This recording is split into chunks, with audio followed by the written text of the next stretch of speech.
بسمة وهبة لشاليمار شرباطلي دخلت المجوهرات مصر ازاي؟ الإعلامية بسمة وهبة عن المخرج عمر زهران بسبب أزمته الأخيرة وحبسه لاتهامه بسرقة مجوهرات ثمينة من الفنانة التشكيلية شاليمار شرباطلي زوجة المخرج خالد يوسف. قالت بسمة وهبة في مقطع فيديو لها عبر حسابها الرسمي على انستجرام: أنا تعبان، أنا مش عارفة أنام، لأن إحساسي إن في حد مظلوم وممكن يتحبس صعب، وكان أستاذي وبيعلمني واللي علمك وابتديت معاه أول حلقة في حياتي، وإنه نازل والكلبشات في إيديه. إيه الغل اللي ممكن يكون جوه البني آدم ده يخليه يعمل في حد كده؟ إذا في حد عايز عمر يموت فعمر مات خلاص، عمر مات من جواه، وأنا ما بعرفش أستحمل الظلم على حد. وعمر زهران أنبل إنسان في الدنيا، ودخل بيوت ناس كتيرة مش عرب بس، مصريين كمان، شرفاء محترمين أغنياء وعندهم مجوهرات وعندهم فلوس. والفنانة الراحلة سهير البابلي كان جوزها جواهرجي، وكانت ما شاء الله حبيبتي بتلبس ألماس كتير. أنت اللي هيسرقك لو تعملي فيه كده ما تسيبيه في حاله وتحلي مشاكلك بعيد عنه. الانتقام ده وحش جدا. وبعدين دخلت المجوهرات مصر ازاي؟ حضرتك اثبتيهم على الباسبور.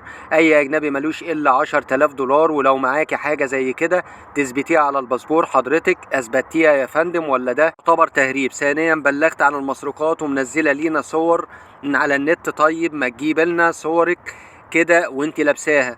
وبعدين مدياله مفتاح البيت، واحنا عمرنا ما ندي مفتاح لحد الا لما نكون واثقين فيه ومرينا بتجارب معاه خلتنا نثق فيه. ايه اللي خلى اليومين دول تحصل القلبة دي؟